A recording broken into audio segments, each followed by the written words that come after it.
Pertama untuk tugas gitu ya, karena kita tinggal beberapa kali lagi, tidak akan ada tugas lagi ya. Saya anggap yang selama ini sudah saya berikan itu sudah memadai. Nanti tinggal Anda persiapkan untuk ujian akhir dan format ujian akhirnya ya mirip seperti ujian tengah semester. Ya, jadi take home saja gitu ya. Tidak perlu datang ke kampus untuk presensi dan lain sebagainya. Begitu Anda mengumpulkan jawaban ujian melalui situs kuliah, itu sudah saya anggap hadir pada saat ujian. Nah, perkara presensi, kalau ada yang bermasalah dengan presensi,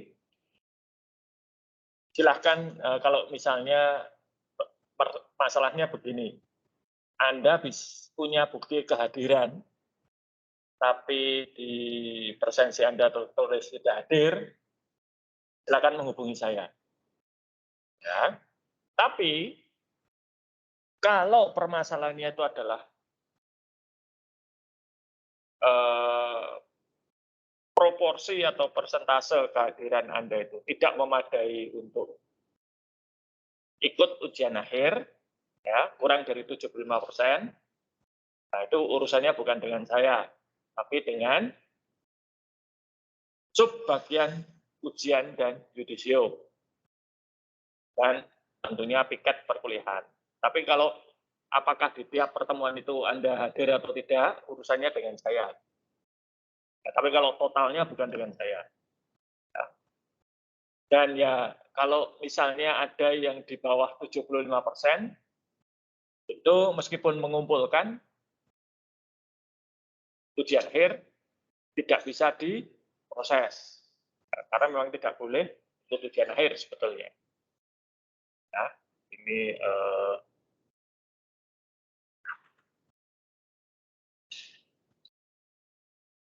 seperti itu. Ya. Nah, nanti silakan dicek lagi ya pada pertemuan tertentu kalau Anda merasa masuk dan ada buktinya. Kalau ada buktinya bukan merasa ya, itu fakta Anda masuk, silakan hubungi saya, maka kalau status Anda dianggap tidak hadir, Anda punya bukti bahwa Anda hadir, baik secara virtual maupun secara fisik, nanti saya koreksi.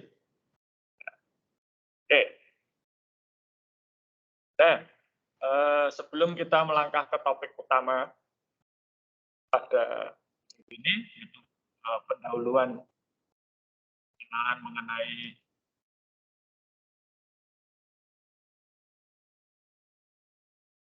analisis dan perencanaan sistem, ya, kita lanjutkan dulu dengan materi minggu lalu yang belum sempat kita cover. Nah,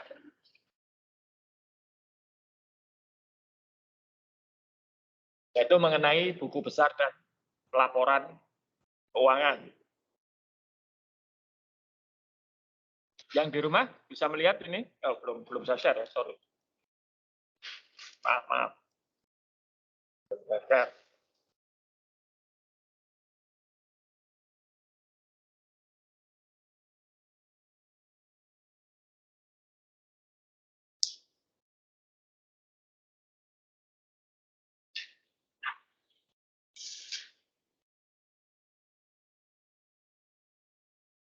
Biasanya kalau di kelas itu adalah komputer yang ada di kelas itu lebih lambat daripada komputer saya pribadi. Jadi saya sering kali tidak sabar. Oke, yang di rumah bisa melihat slide-nya? Bisa, Pak. Terima kasih. Baik, kita mulai dengan General Ledger and Reporting System terlebih dahulu. Jadi kalau Anda lihat, kita sudah mempelajari siklus pendapatan, siklus pengeluaran, siklus produksi, gitu ya, dan juga siklus SDM dan penggajian. Maka keempat siklus ini, kalau Anda perhatikan, itu ada satu alur informasi yang keluar, yaitu ke General Ledger dan Reporting System.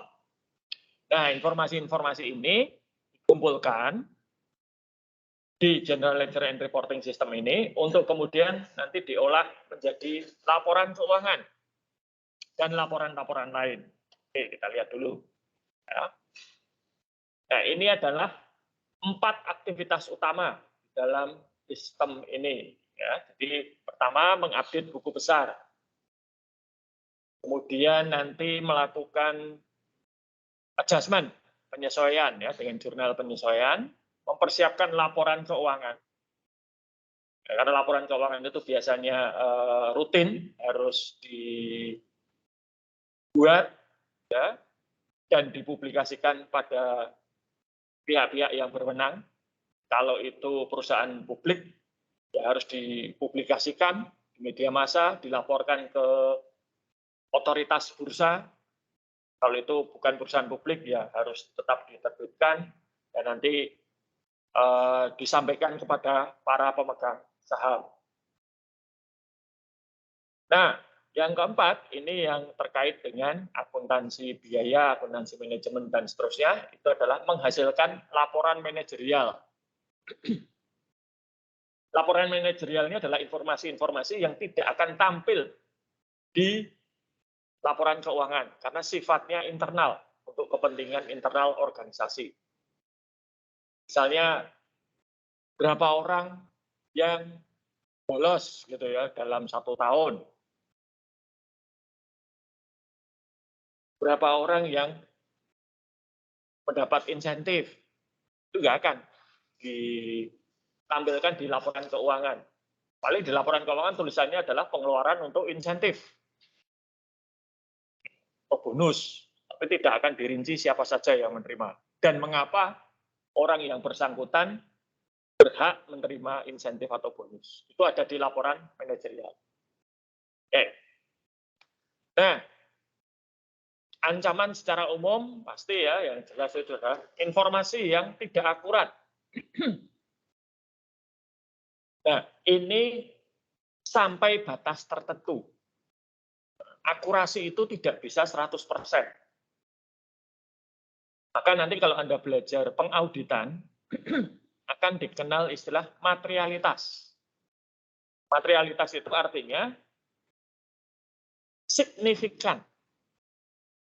Seberapa besar toleransi kesalahan itu ada. Kalau untuk usaha kecil, toko kelontong misalnya, antara fisik dengan catatan selisih 10 juta itu bisa signifikan. Tapi untuk perusahaan sekelas Pertamina misalnya, selisih 10 juta rupiah tidak signifikan. Ya, maka materialitas ini nanti sangat-sangat dipengaruhi oleh ukuran perusahaan, operasional, dan lain sebagainya. Ya, itu nanti bisa dilihat pada saat pengauditan. Jadi kalau selisihnya itu tidak material tadi, ya itu dianggap cukup akurat. Karena tidak mungkin 100%. Dan selisih itu bisa saja terjadi. Misalnya ketika Anda membuat laporan keuangan, ya, uang di bank masih 1 miliar. Tapi ketika laporan keuangan itu diterbitkan, uang di bank belum tentu masih 1 miliar. Bisa jadi sudah bertambah atau berkurang. Kenapa? Ya transaksi jalan terus. Operasional perusahaan jalan terus. Entah Anda itu sedang mempersiapkan laporan keuangan atau tidak ada hubungannya. Hanya gara-gara Anda menyiapkan laporan keuangan, lalu operasional perusahaan berhenti? Tidak. Nah, ini salah satu contoh selisih antara catatan dengan fisik. Oke. Nah, mengupdate buku besar. Dari mana sumber update buku besar ini? Ya dari jurnal yang sudah dibuat. Ya. Nah, di sini bahayanya itu adalah satu, update-nya tidak akurat. 2, jurnal yang digunakan untuk mengupdate buku besar itu tidak merupakan jurnal yang benar. Ya. Nah, cara mengendalikannya bagaimana? Gampang. Setiap transaksi itu harus ada buktinya. Itulah mengapa kalau Anda lihat pada siklus-siklus pengolahan transaksi, ya, pesanan harus ada surat pesanan. Ya. Nanti untuk penagihan ada invoice. Pengiriman barang ada surat pengiriman barang, ada surat bukti penerimaan barang. Barang keluar dari gudang saja ada suratnya. Kemudian tagihan invoice ya ke konsumen, tagihan dibayar ada suratnya, ada buktinya. Dengan demikian juga semua yang lain. Bahkan presensi, penggajian pun ada buktinya, presensi, SK kepangkatan terakhir.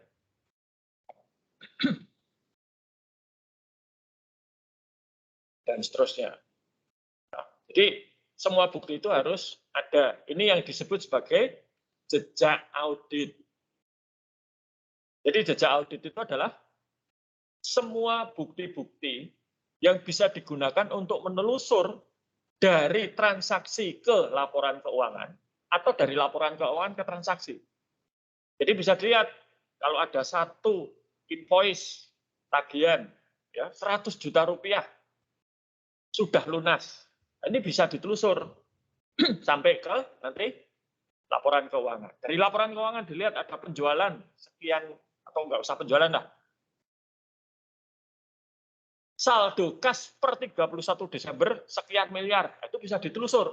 Apakah benar saldo kasnya sekian miliar pada tanggal 31 Desember. Buktinya apa? Mungkin bisa dilihat ke buku laporan bank. Bisa dilihat ke surat setoran maupun surat penarian. Atau transaksi penarian dan transaksi setoran ke bank. Bisa dilihat di sana. Itulah mengapa dalam bisnis besar, jasa perbankan itu sangat-sangat penting untuk digunakan. Dan kalau Anda ingat, beberapa kali saya mengatakan, kalau bisa transaksinya jangan tunai. Karena transaksi yang tidak tunai melibatkan sistem pembayaran seperti perbankan, itu otomatis menimbulkan jejak audit. Ada bukti-bukti dokumen maupun informasi yang tercipta. Ada transfer. Kalau itu manual, minimal ada slip transfernya. Lalu di buku bank akan ada transaksi debit dan kredit. Ya. Kalau itu transfer menggunakan internet banking sama saja. Akan ada perintah transfer, akan ada memasukkan password dan lain sebagainya. Ya. Lalu, ini saya tidak akan mengulang, ini sudah di akuntansi pengantar ya. Jurnal penyesuaian. Accrual, deferral, estimate, revaluasi, dan koreksi. Khusus yang revaluasi ini sesuatu yang zaman saya belajar akuntansi dulu tidak terlalu disukai. Jadi zaman saya sekian puluh tahun yang lalu ya, hampir 30 tahun yang lalu, itu kalau yang namanya revaluasi itu tidak terlalu disukai. Zaman saya belajar akuntansi itu nilai historis yang dipakai, nilai buku. Jadi dulu mobil belinya berapa, lalu sudah berapa tahun, berapa besar depresiasinya, nah, nilai bukunya itulah yang dipegang. Tapi ya sekarang Anda bisa melihat bahwa nilai buku itu kadang tidak mencerminkan nilai pasar. Ya. Jika perlu dilakukan revaluasi. Nah, perlu hati-hati karena revaluasi ini sering sekali menjadi ajang untuk fraud, menggelembungkan nilai aset. Maka boleh revaluasi, tapi nilai berapa rupiah asetnya itu harus dilakukan oleh badan penilai aset yang independen. Nah, ini juga sekarang menjadi satu profesi ini, ya. Profesi penilai aset itu ada. Bisa menilai tanah, bangunan, mesin, mobil, dan lain sebagainya. Salah satu mantan anak buah saya dulu di sini, ya waktu saya jadi kepala lab, sekarang jadi penilai aset ini. Ada sekolahnya.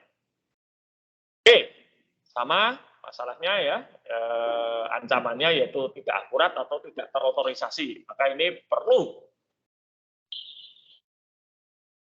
betul-betul akurat. Jejak dokumennya harus bagus. Maka kalau ada kesalahan, itu tidak bisa begitu saja itu dicoret, gitu ya, dihapus datanya dan diganti. Misalnya ada salah posting jurnal, itu nggak boleh langsung di buku besarnya dikoreksi, nggak boleh.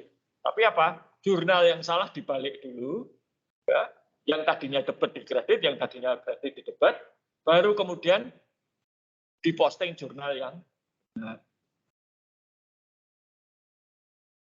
Dan ini kalau menggunakan sistem informasi akuntansi berbasis elektronik, jejak audit ini harus ketat. Ya, karena itu bisa hilang sewaktu-waktu. Bisa dengan mudah dimanipulasi. Coba, sekarang. Kalau Anda punya file di flash disk, gitu ya, katakanlah itu file tugas siang. Teman Anda datang, kemudian mengcopy tugas yang ada di flash disk tersebut.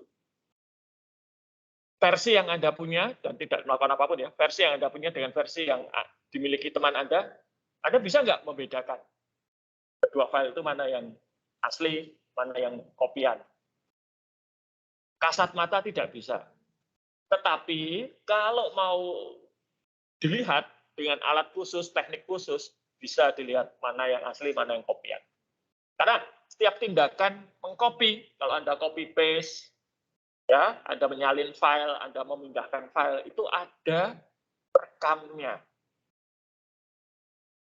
Bahkan ketika Anda menghapus satu file di komputer, ya itu tidak benar-benar dihapus sebetulnya. Filenya masih ada. Jadi kalau di komputer itu, ya, itu ada datanya sesungguhnya tersimpan dan ada yang namanya itu indeks. Indeks itu seperti kartu katalog di perpustakaan itu ya. Nah, kalau Anda itu menghapus file, itu yang dihapus itu adalah daftar isinya ini, indeksnya ini. Tapi filenya masih ada. Maka kalau barusan Anda tidak sengaja menghapus file, selama belum ada perubahan terhadap media penyimpanannya, belum ada file baru, belum diformat dan lain sebagainya, itu masih bisa di-recover. Bahkan hard disk, flash disk itu kalau sudah diformat, itu masih bisa di-recover. Ya. Maka kalau Anda punya komputer bekas, apapun itu, ingin dijual, saran saya copot saja hard disknya, ganti dengan hard disk second murahan yang Anda beli dari marketplace atau apa, baru dijual. Kenapa? Data yang ada di dalam hard disk itu masih bisa direcover. Saya punya teman yang hobinya itu membeli komputer lelangan dari perusahaan. Yang dia incer itu hard disk ya, karena biasanya hard disknya bagus-bagus. Kualitasnya bagus. Dan sering sekali dia menemukan hard disk bekas dari perusahaan yang dilelang ini, datanya masih bisa direcover. Ada data-data, wah nggak tahu itu data sensitif atau tidak. Maka kalau saya, itu biasanya hard disk komputer yang akan saya jual itu saya hancurkan. Saya buka, piringannya saya cabut, saya jadikan hiasan, di amplas permukaannya dulu, gitu ya, lalu jadikan perhiasan apa atau dibuang. Gitu. Kalau itu SSD yang kecil, ya tinggal dipukul saja chipnya sampai pecah. Ini demi keamanan. Sama juga kalau Anda tablet itu nanti sudah tidak akan dipakai lagi, ya, di-reset saja, hapus semua. Oke. Ini untuk pengendalian ini ya. Jadi itu. Lalu laporan keuangan dan laporan manajerial. Laporan keuangan itu bahayanya adalah tidak akurat. Tapi tadi ya, ketidakakuratan itu selama masih dalam batas toleransi tidak masalah. Yang bahaya itu adalah kalau memang informasi yang disajikan itu bertujuan untuk menipu, fraud. Nah, ini bahaya. Lalu yang ketiga ancamannya itu adalah kalau Anda membuat visualisasi atau infografik terhadap informasi yang disajikan, tapi desainnya buruk. Nah, jadi justru grafis yang disajikan itu tidak membantu memahami laporan keuangan, tapi malah justru menyesatkan orang-orang yang membaca. Nah, ini nanti sebentar lagi semester depan Anda akan mulai menggunakan kurikulum baru BKM. Ya. Jangan khawatir karena Anda toh ini masih semester berapa? Anda baru semester 2 kan ini? Nah, tidak banyak perubahannya. Ya. Yang bermasalah itu adalah kakak-kakak Anda yang akan skripsi itu, ya, karena perubahannya lumayan. Tapi Anda, dan salah satu mata kuliah baru di kurikulum MBKM itu, tapi ini mata kuliah pilihan ya, itu adalah bagaimana merancang visualisasi yang baik. Alatnya apa? Baik ini dalam artian bukan rasa seni estetiknya ya, tetapi prinsip-prinsip supaya laporan itu bisa dipahami dengan mudah. Oke. Nah, ada banyak regulatori, ya, peraturan maupun teknologi yang bisa memengaruhi laporan keuangan. Pertama tentunya adalah standar atau apa istilahnya? Ya, standar akuntansi. Ya, di Indonesia ada SAK, standar akuntansi keuangan. Ini harus dipatuhi. Hanya masalahnya ada beberapa aturan di dalam SAK itu yang bisa diinterpretasi. Ini nanti tugas Anda itu adalah menginterpretasi bagaimana pengukuran, pencatatan, dan pelaporan akun-akun tertentu. Ya. Ini tugas seorang akuntan. Kita juga bisa memilih metode depresiasi, misalnya, atau memilih revaluasi. Itu yang belum bisa dilakukan oleh komputer. Kemudian di Amerika Serikat, ya, oleh SEC itu kalau di Indonesia ya OJK itu ya, itu perusahaan-perusahaan yang sahamnya sudah diperjualbelikan di bursa itu wajib menggunakan Extensible Business Reporting Language (XBRL). Ini adalah bahasa khusus untuk menyajikan laporan keuangan. Ini seperti bahasa pemrograman. Seperti ya, tapi ini bukan bahasa pemrograman. Kalau Anda pernah lihat HTML, ya, situs web itu, nah XBRL itu bayangkan saja seperti bahasa HTML tapi untuk laporan keuangan. Gunanya apa? Dengan menggunakan XBRL ini, laporan keuangan itu bisa langsung diambil oleh aplikasi komputer untuk diolah datanya.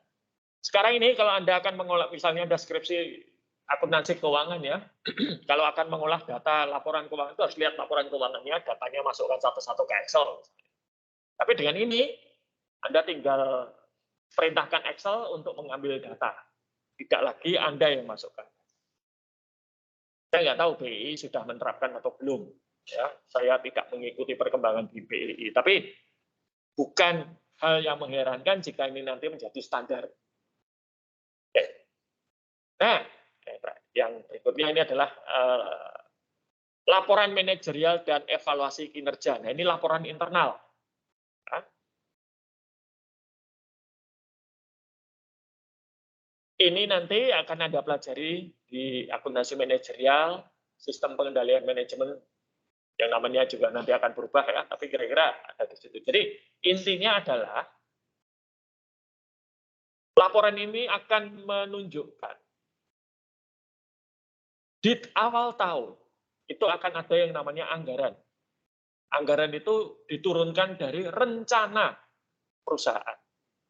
Jadi misalnya target penjualan berapa, target pengeluaran berapa, target keuntungan berapa, lalu target pertumbuhan dan lain sebagainya. Nah, di akhir tahun realisasi atau pencapaiannya itu dibandingkan dengan target tadi, yaitu anggaran. Misalnya dianggarkan produksi 1.000 unit setahun. Apakah dalam setahun ini memproduksi 1000 unit. Jika ada selisih, mengapa ada selisih? Selisihnya itu menguntungkan atau tidak menguntungkan? Nah, ini laporan manajerial. Ya. Nah, anggaran itu tidak boleh kaku. Ini yang disebut sebagai flexible budget. Jadi anggaran itu harus fleksibel. Mengapa? Oke, coba bayangkan begini. Ada sebuah perusahaan manufaktur. Dianggarkan bagian manufaktur itu, bagian produksi, ya, itu akan memproduksi 1000 unit untuk setahun ini.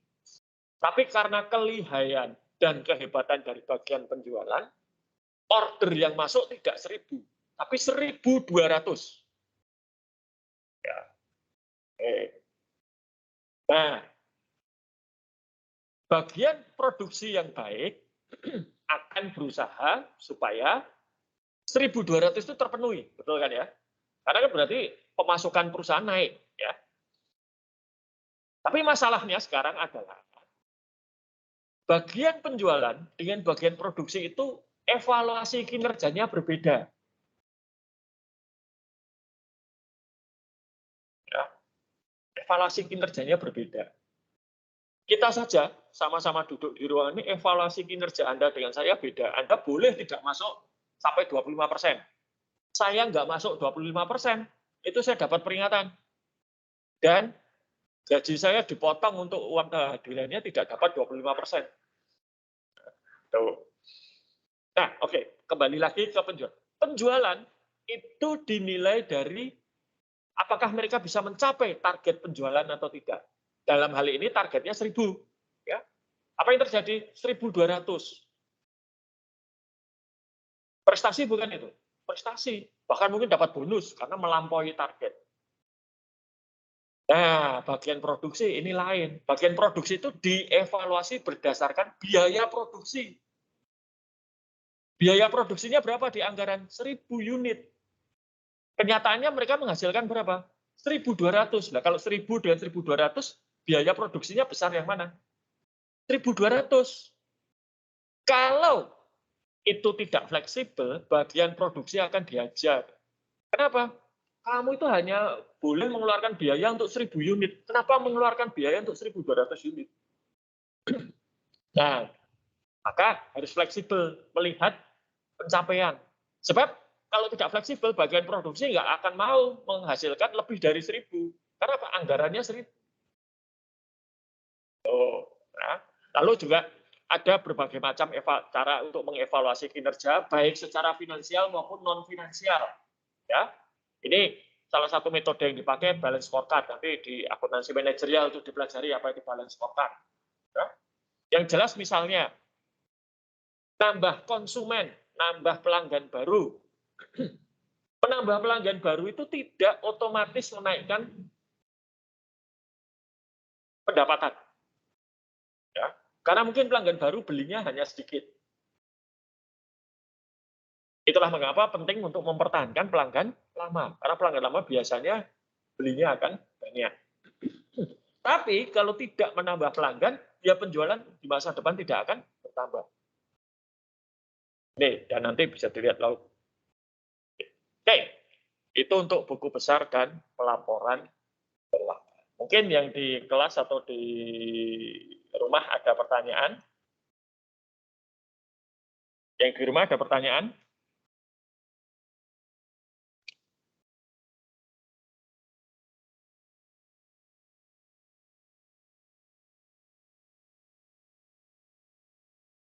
Oke.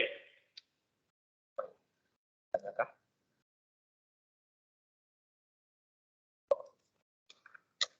Bentar ya. Kuat komputernya.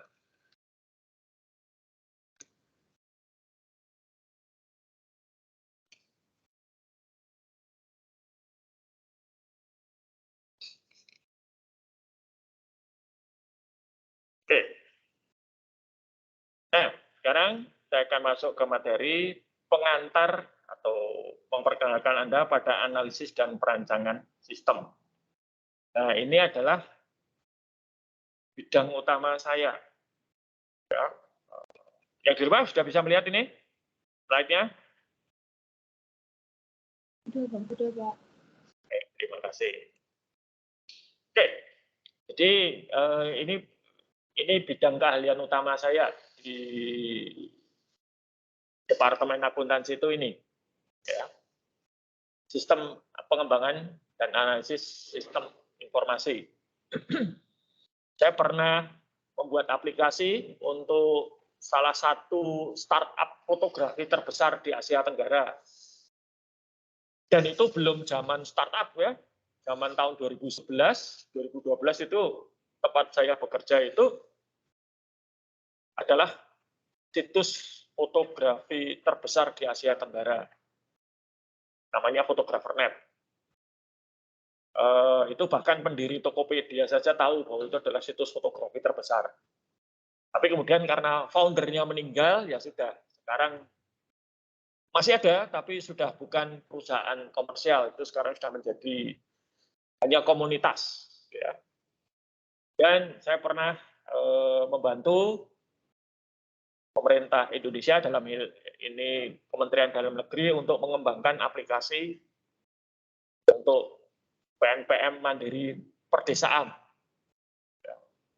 PNPM Mandiri itu adalah program unggulannya Pak SBY untuk pengentasan kemiskinan.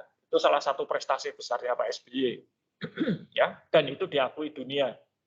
Sampai Bank Dunia saja mengakui, dan banyak negara lain seperti Afghanistan, zaman barusan mereka terlepas dari rejim Taliban, ya, itu belajar ke Indonesia.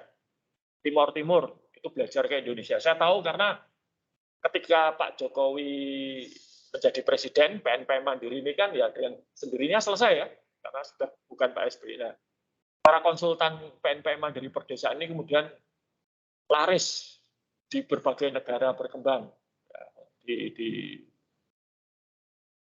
hire. Dan saya juga pernah terlibat di dalam pengembangan sistem pengadaan barang dan jasa pemerintah secara elektronik. Jadi saya tahu katalog, saya tahu tender elektronik, segala macam. Oke, dan ada banyak sistem-sistem lain yang saya kerjakan. Tapi itu yang paling besar.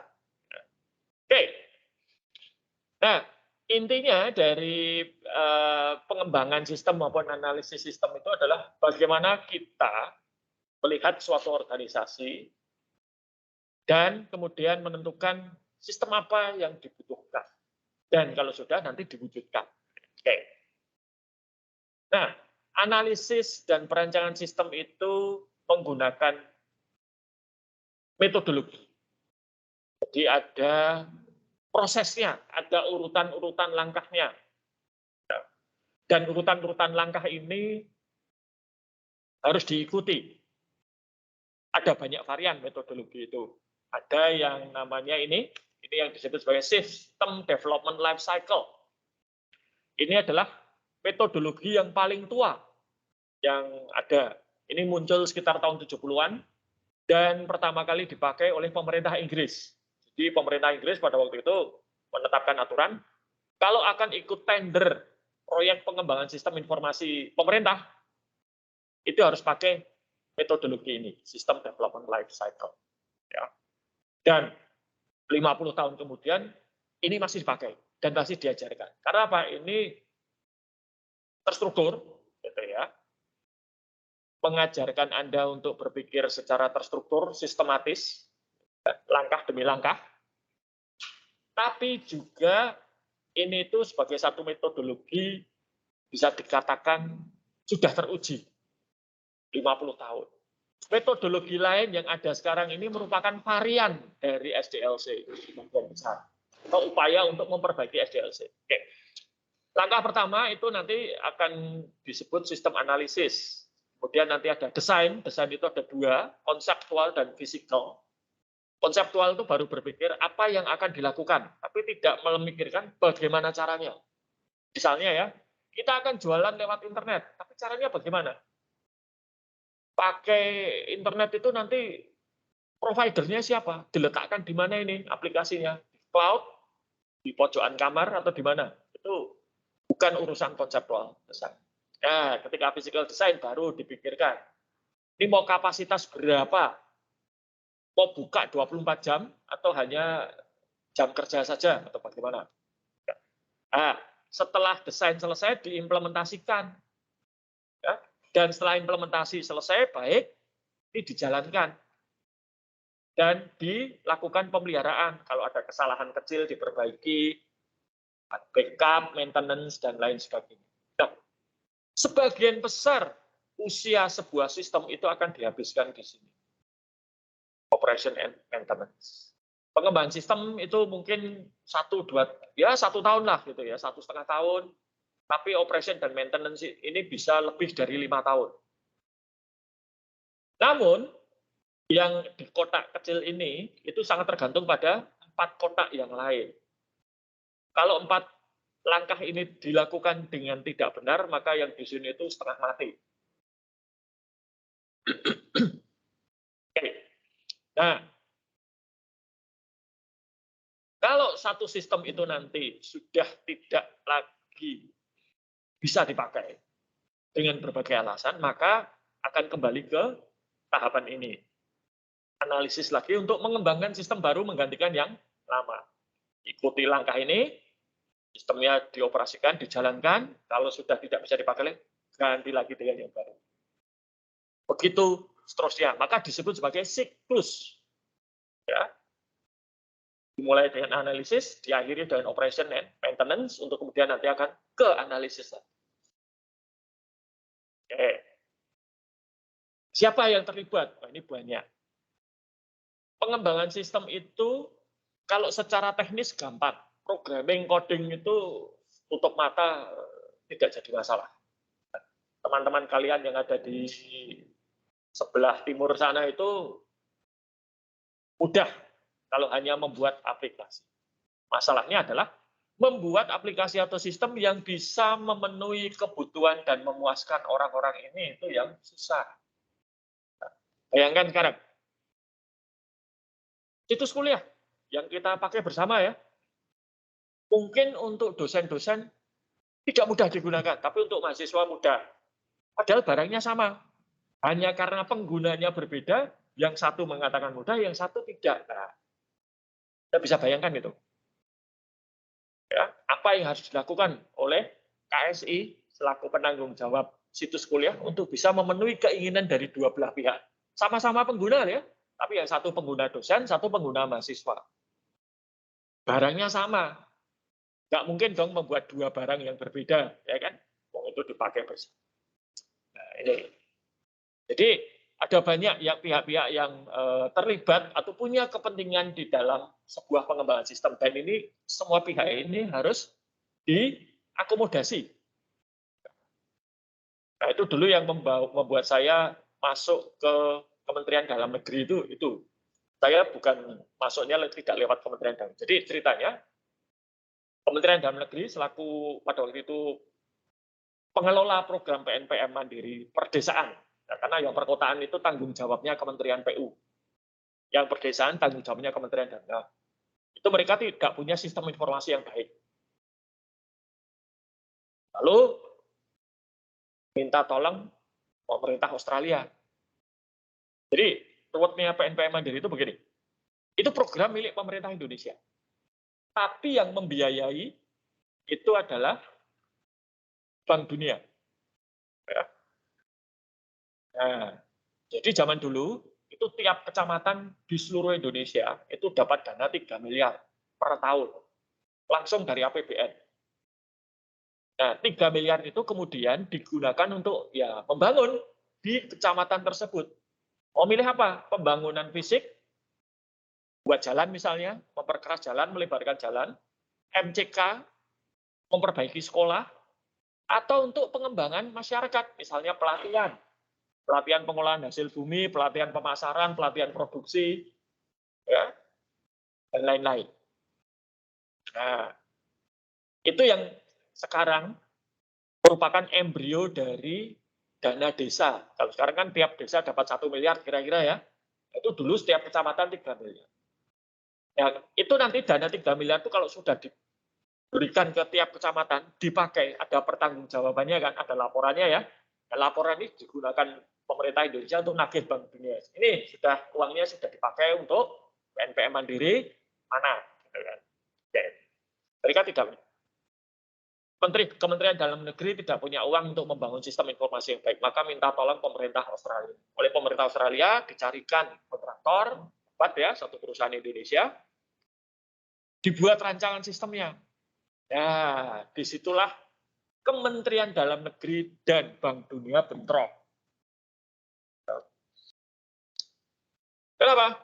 Bank Dunia ingin sistemnya itu hanya sampai ke level kecamatan. Ya, karena memang aturannya sampai level kecamatan. Tetapi Kementerian Dalam Negeri itu tahu pada saat itu zaman Pak SBY ya, undang-undang desa itu sedang rancangan undang-undang desa itu sedang digodok di DPR bersama pemerintah. Tinggal tunggu waktu menjadi undang-undang. Nah, di undang-undang desa itu level pemberdayaan masyarakat tidak lagi di kecamatan, tapi desa. Maka Kementerian Dalam Negeri pengen sistemnya itu sampai level desa. Ya nggak ada yang salah kan? Bank Dunia berpegang pada aturan sekarang cukup sampai level kecamatan. Kementerian Dalam Negeri pengen, ini nanti di masa depan harus desa. Ini nggak ada yang bisa menyelesaikan, no? Ya saya masuk. Yang merekrut saya itu adalah pemerintah Australia melalui AusAid namanya ya. Jadi saya direkrut dan saya lihat, oh gampang. Permasalahannya secara teknis tidak sulit. Cukup ya, ini kayak apa? Kayak kalau kalian beli aplikasi atau game itu loh ya.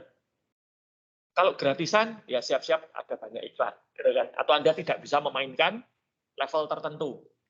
Kalau pengen bagaimana? Bayar. Tapi ini game kan. Nah, kalau ini kurang lebih sama prinsipnya. Ya sudah, buat saja sampai level desa, tapi yang bisa dipakai hanya sampai level kecamatan dulu. Nanti kalau undang-undang desa sudah keluar, baru level desanya dibuka. Selesai tuh. Secara teknis itu gampang. Nah, tapi yang non teknisnya ini yang puyeng, karena itu sempat tertunda lebih dari 6 bulan. Baru setelah saya masuk itu bisa diselesaikan.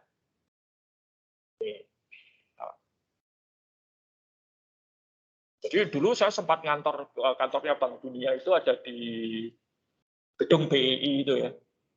Wah, itu saya ngantor di sana jadinya untuk memfasilitasi. Dan itu tempat satu-satunya tempat ya di mana internet Indonesia paling kencang itu ya ada di situ. Wah, cepat ya. Download DVD itu cepat banget waktu itu ya. Saya memanfaatkan itu pakai punya Bank Dunia. Oke. Nah, segala sesuatu di dalam setiap perusahaan ataupun organisasi yang baik itu harus dimulai dari perencanaan. Ya, perencanaan itu yang nomor satu, perencanaan strategis jangka panjang kan. Oh, 5 tahun ke depan mau apa yang akan dicapai. Baru kemudian perencanaan strategis ini di breakdown atau dipecah-pecah ke rencana untuk 1 tahun ke depan, nanti tahun berikutnya per tahun. Rencana 1 tahun ini kemudian baru dijabarkan ke dalam berbagai proyek pengembangan sistem. Jadi tahun ini akan buat sistem apa, tahun depan akan buat sistem apa, seterusnya. Ya. Ini. Nah, nanti ini tidak akan saya bahas secara detail, karena ini nanti akan dibahas secara lebih mendalam di sistem informasi manajemen. Ya, jadi ini saya lewati. Nah, yang jelas, tidak semua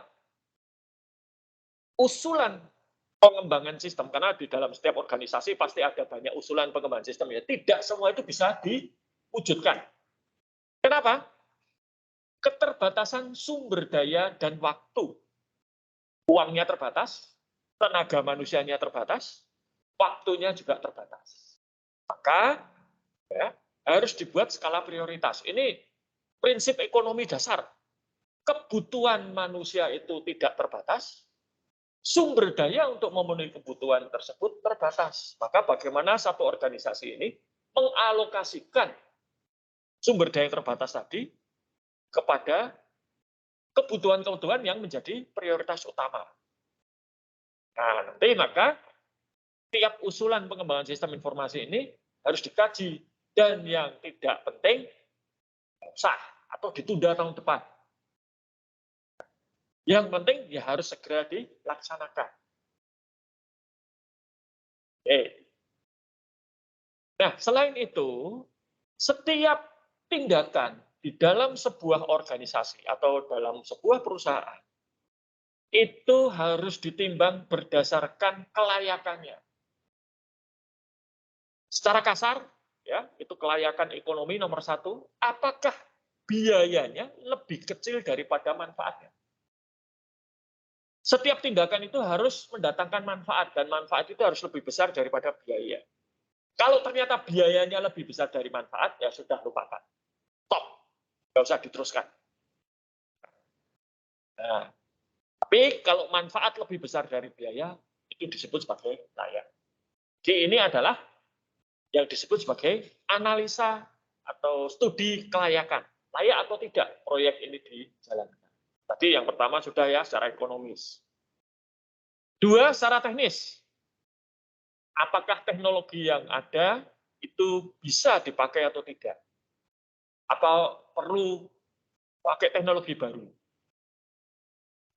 Beli, atau jangan-jangan belum ada. Salah satu hal yang menarik untuk bekerja di perusahaan raksasa seperti Microsoft, Google, Amazon, itu adalah mencoba menyelesaikan satu masalah yang teknologinya belum ada. Maka seperti Facebook, Google, ya, itu mereka dulu punya satu tantangan besar, yaitu apa? Mereka itu butuh server banyak sekali. Satu data centernya Facebook itu beberapa tahun yang lalu ya, itu setiap hari butuh 1.000 server baru. Sekarang kalau beli server pabrikan, ya buatan pabrik, itu satu server bisa lebih dari 30 juta. Dan belum tentu pabriknya bisa membuat itu, bisa butuh 6 bulan. Padahal Facebook dan Google itu nggak butuh yang bermerek, mereka butuh server yang bisa jalan. Maka kemudian Facebook dan Google ini mengembangkan spesifikasi server baru. Kalau Anda lihat, Facebook itu punya yang namanya Open Computing Initiative. Itu adalah mereka mendesain sendiri mesinnya. Dan desain itu dibuat open source, jadi boleh ditiru. Dengan cara itu, Facebook maupun Google itu bisa membuat mesin mereka sendiri yang sesuai kebutuhan mereka. Google itu bahkan di dalam servernya ada baterainya. Jadi kalau listrik mati, server itu masih bisa jalan. Jadi Google itu membuat laptop raksasa. Laptop itu kan di dalam laptop ada baterainya ya. Nah ini server, bukan laptop. Karena apa? Zaman itu Google menghadapi masalah listrik, pasokan listrik. Maka mereka mengembangkan solusi teknis. Nah ini ya. Legal.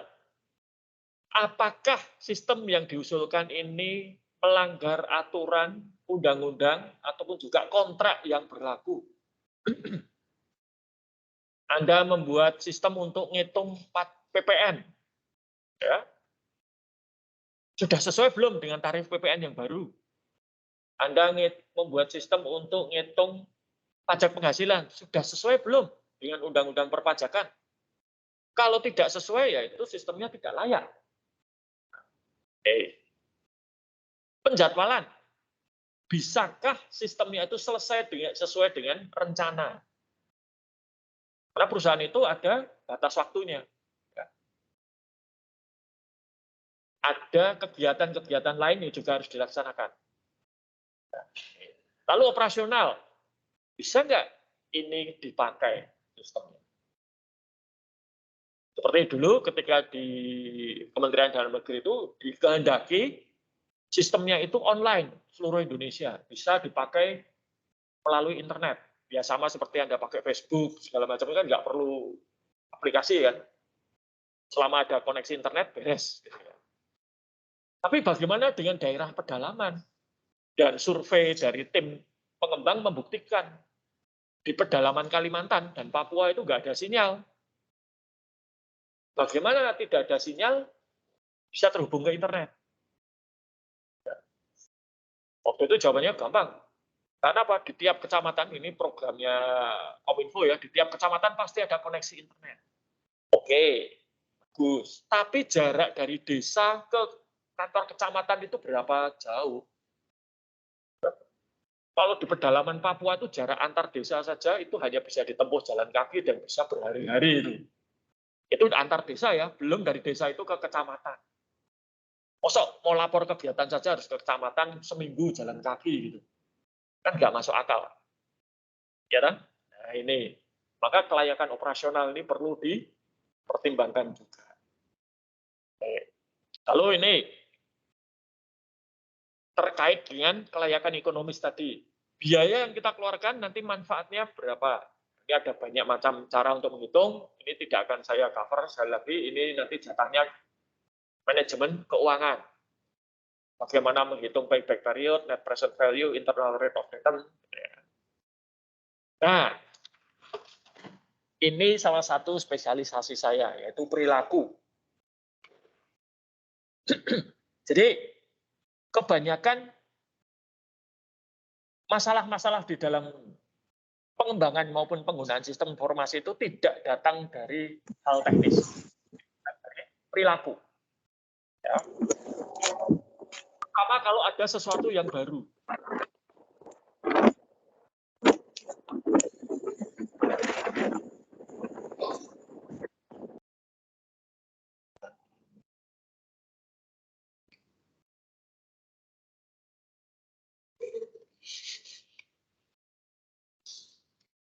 Ya, mungkin sedang.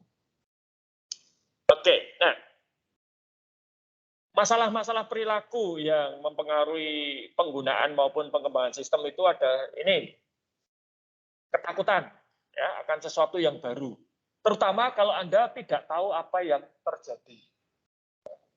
Anda akan takut. Ya. Takut ini bisa takut gagal, jangan-jangan nanti sistemnya gagal gitu ya. Takut nanti pekerjaannya hilang. Ya.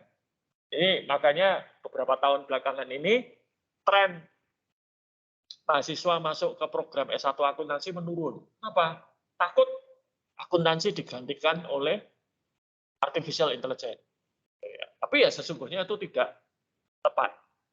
Ya. Kedua, kurangnya dukungan manajemen. Kalau sekarang pihak manajemen puncak tidak mensupport, yang bawah juga tidak akan support. Ngapain? Manajemen aja nggak menganggap ini penting.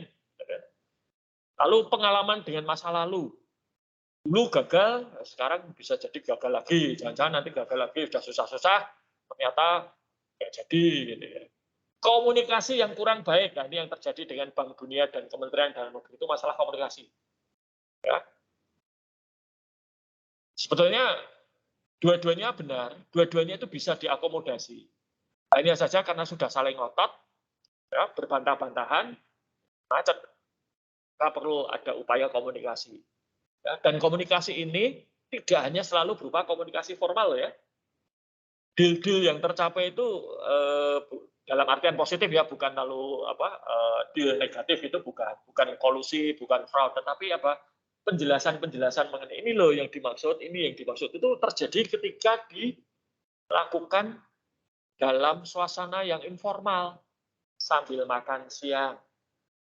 Setelah rapat seharian, lalu duduk-duduk sambil minum kopi di warung kopi atau sambil nunggu taksi datang ngobrol. Sambil jalan bareng kemana ngobrol. Misalnya dari tempat rapat A ke tempat rapat B, nah, itu kan naik taksi barengan, ngobrol di situ, ya tercapai kesepakatan, tercapai pemahaman. Jadi komunikasi itu tidak bisa hanya formal, rapat, pertemuan, pakai surat, enggak. Ya. Komunikasi informal harus dilakukan. Ini kadang-kadang kalau di depan forum nggak berani bicara, ya harus didekati secara personal. Atau di depan forum nggak bisa menentang atasan dari di belakang, di luar forum dilakukan pendekatan tidak menentang atasan, tetapi mempengaruhi atasan supaya bisa memahami pola pikir dari pihak lain. Ya. Disrupsi, ya, gangguan di tengah jalan. Ini yang saya sering alami dulu ketika pengadaan barang dan jasa sudah dirancang, tahu-tahu keluar aturan baru, tahu-tahu muncul suasana politik yang baru. Pernah ketika sedang mengerjakan e-katalog itu tahu-tahu kepala lembaga kebijakan pengadaan barang jasa pemerintah LKPP itu dipanggil oleh Pak Jokowi. Waktu itu Pak Jokowi baru menjadi presiden awal ya. Lalu Pak Jokowi mengatakan, saya mau katalog pemerintah Indonesia punya 1 miliar item barang di dalamnya. Padahal pada waktu itu baru beberapa, nggak sampai 1 juta item. Wah, saya langsung panik kan. Presiden ya, sudah memerintahkan harus ada 1 miliar barang. Wah, gimana caranya gitu kan. Padahal yang namanya memasukkan barang ke katalog itu ya nggak bisa sembarangan. Kalau Anda masuk ke Tokopedia atau Bukalapak atau Shopee aja nggak bisa sembarangan kan. Apalagi ini milik pemerintah, milik publik di mana mata yang mengawasi banyak sekali.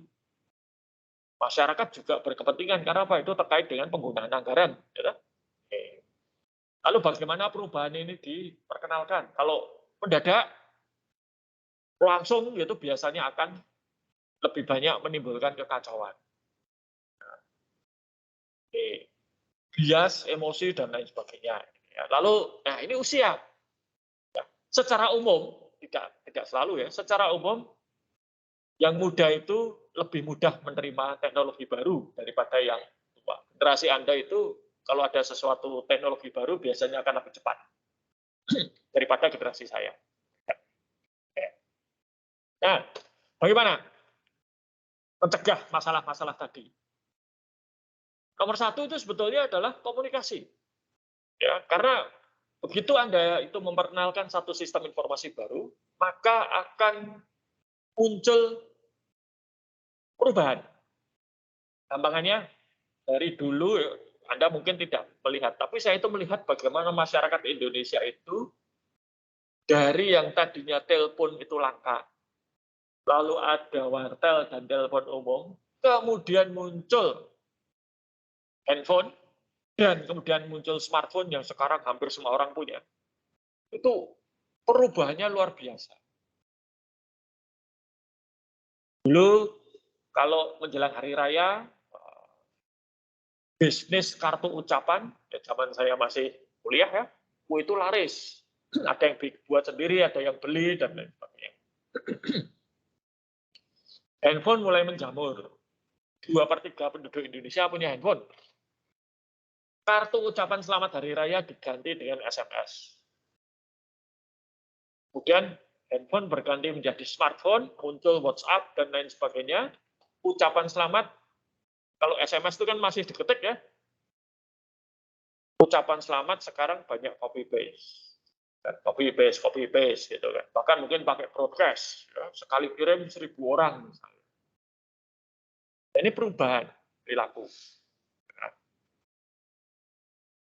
Nah, banyak yang teriak-teriak kan bahwa wah anak sekarang ini itu gitu ya karena terpengaruh. Tapi itu belum tentu benar.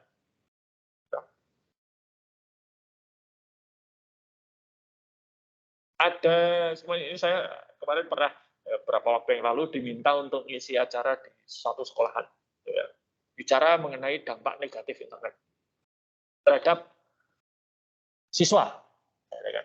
Nah, ternyata ada penelitian di Amerika Serikat ya, tentang pengaruh internet terhadap siswa, ya, SMP, SMA gitu.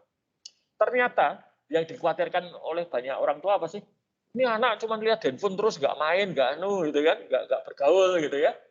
Tapi sesungguhnya tidak. Ternyata kemampuan sosial anak itu tidak terpengaruh oleh internet.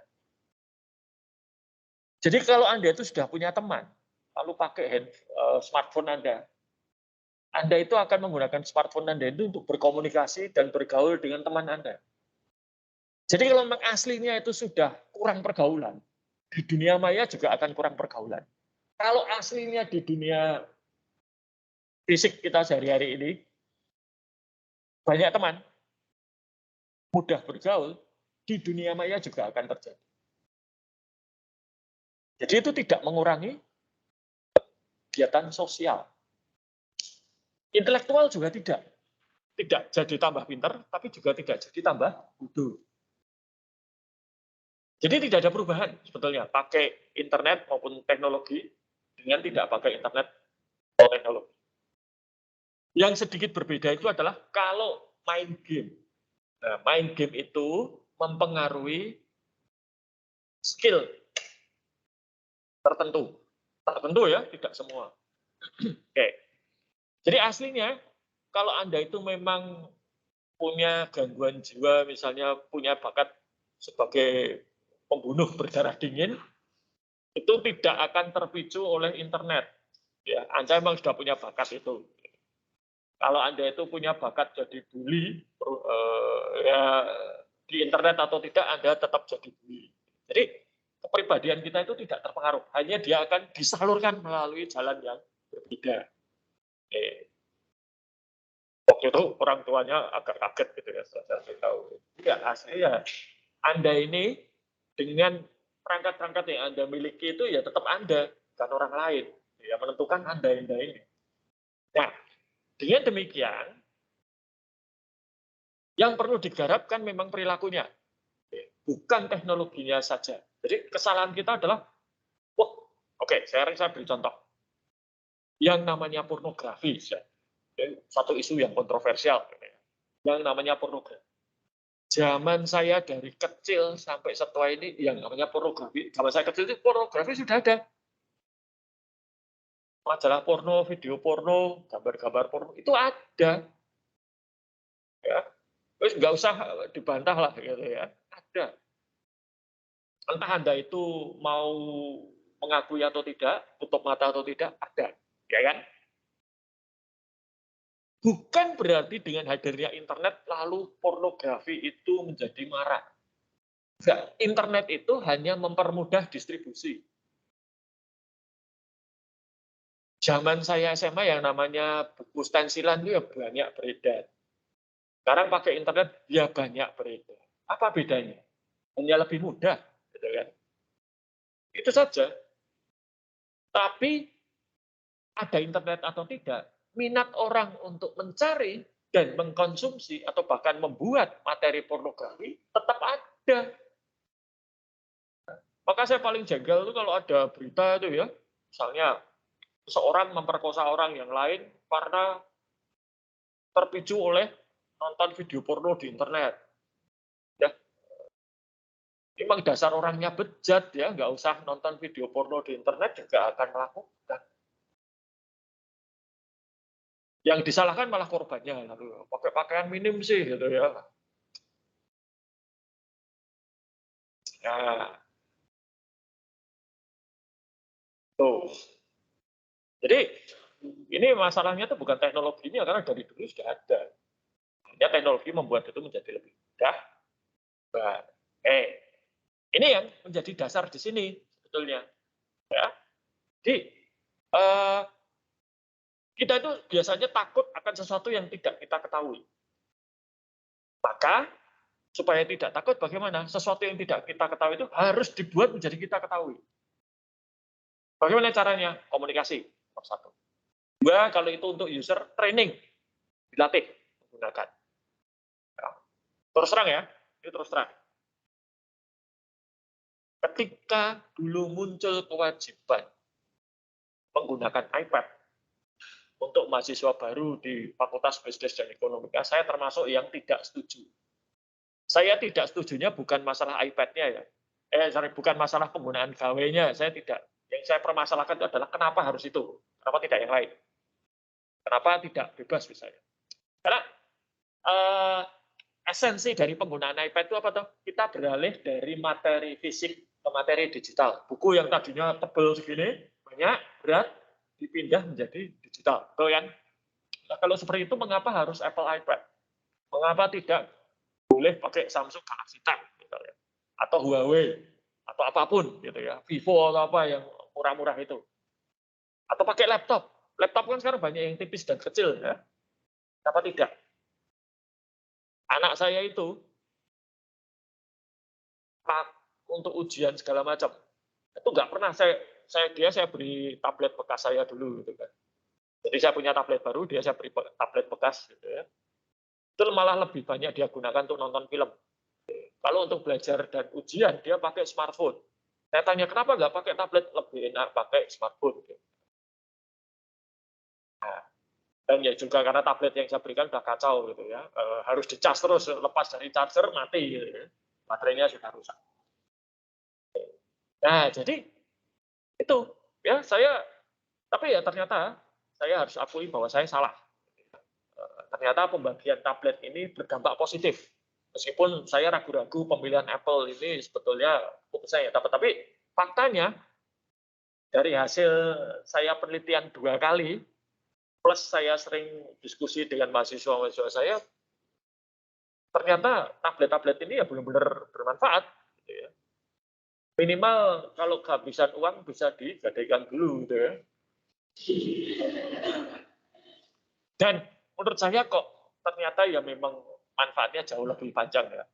Jadi dulu kalau sudah lewat semester 2, buku-buku teks itu sudah dikilokan atau dijual. Tapi sekarang tabletnya kan masih banyak yang dipakai melewati semester 2. Bahkan ada yang sampai lulus. Ya, untuk apapun gitu. Oke. Ya, jadi ini. Nah, pelatihan dan lain sebagainya, komunikasi gitu ya.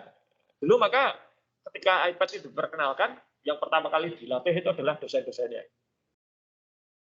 Karena kalau Anda ini sudah akrab dengan teknologi, gitu ya. Dosen-dosen Anda tidak, bahkan termasuk saya sekalipun. Oke, jadi itu ini tahapan-tahapannya nanti akan kita lihat lebih detail. Gitu ya. Oke, sampai di sini dulu mungkin ada pertanyaan.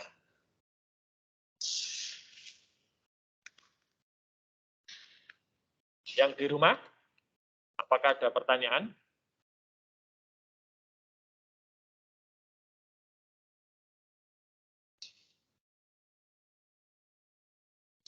Nah, nanti mungkin saya untuk materi-materi berikutnya akan saya berikan sedikit contoh dari apa yang dulu pernah saya lakukan.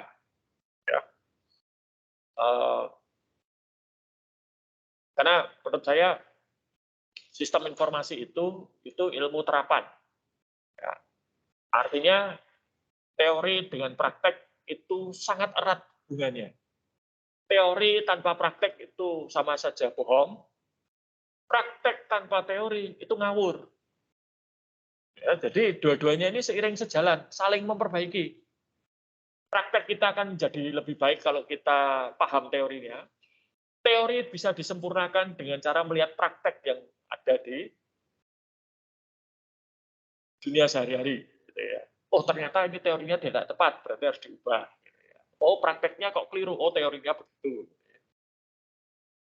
Maka untuk mata kuliah yang saya asuh itu biasanya akan saya berikan contoh-contoh yang memang digunakan sehari-hari, termasuk seperti ketika kemarin Anda ujian tengah semester itu, ya penilaian kinerja karyawan itu memang benar-benar dari sebuah perusahaan itu, ya, besar, salah satu perusahaan terbesar di Indonesia, swasta, dan itu dipakai betul oleh mereka untuk menilai kinerja karyawan, untuk presensi. Nah, kalau Anda ingat, salah satu materi yang ada di dalam ujian tengah semester itu adalah GPS match, betul ya? Itu menggantikan presensi.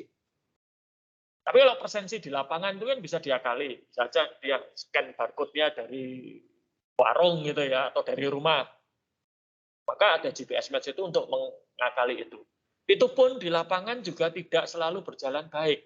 Kenapa? Daerah-daerah yang susah sinyal, itu GPS-nya juga tidak terlalu bagus. Yang dipakai itu bukan GPS murni ya, tapi yang dipakai yang namanya AGPS. Semua smartphone atau gadget Anda itu punya AGPS. Kalau GPS murni, itu butuh 3 satelit GPS untuk memastikan lokasi Anda ada di mana. Pakai kalau matematika triangulasi geometri gitu ya. Rantainya rumusnya bagaimana. Tapi nah, Namun kalau pada gawai yang Anda miliki, smartphone atau tablet itu disebut sebagai AGPS atau Assisted GPS. Pertama, tablet Anda itu kan terhubung ke satu BTS, atau smartphone Anda itu terhubung ke satu BTS ya, kalau pakai data seluler, betul ya? Nah, menara BTS ini akan ada informasi dia itu lokasinya di mana. Ya, koordinat GPS-nya berapa. Nah, nanti tinggal ngitung. Plus kalau ada sinyal dari GPS, satelit GPS di atas, ngitung jarak Anda dengan BTS itu berapa jauh, plus dengan bantuan GPS, maka bisa didapatkan posisi Anda itu ada di mana. Akurasinya tidak terlalu bagus. Ya, akurasinya itu masih sering di atas 10 meter. Kalau GPS yang dipakai militer itu akurasinya sampai di bawah 1 meter. Jadi kalau meluncurkan rudal gitu, melesetnya paling 1 meter. Kalau pakai GPS yang ada di smartphone Anda, melesetnya bisa 1 kilometer. Nah, oke, kembali ke topik. Jadi, itu memang yang benar-benar dipakai. Ya, prakteknya memang seperti itu. Dan nanti di masa depan, tugas Anda itu ya mengolah data-data seperti itu. Datanya dari mana? Sudah ada software-nya. Sama seperti laporan keuangan.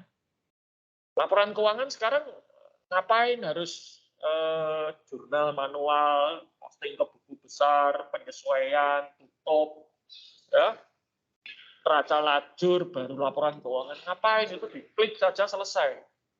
Ya. Tapi arti angka-angka di dalam laporan keuangan maupun juga pemilihan metode akuntansi di dalam penyusunan laporan keuangan tetap menjadi domain Anda. Hingga mesin belum bisa. Ya, terutama untuk komunikasi ini belum bisa. Nanti kalau sudah ada robot yang pintar ngomong, ya itu lain-lain ceritanya. Oke, kalau tidak ada pertanyaan, saya kira cukup sekian kuliah kita minggu ini. Dan ya, sebelum saya akhiri, ya nanti untuk ujian akhir itu kisi-kisinya ya, mungkin bisa dipersiapkan sekarang, itu terkait dengan analisis dan perancangan sistem. Tapi saya belum bisa cerita lebih detail karena soalnya belum selesai, baru sedang saya buat. Nanti kalau sudah selesai, saya sampaikan di perkuliahan saya. Oke, sampai jumpa lagi pada pertemuan berikutnya.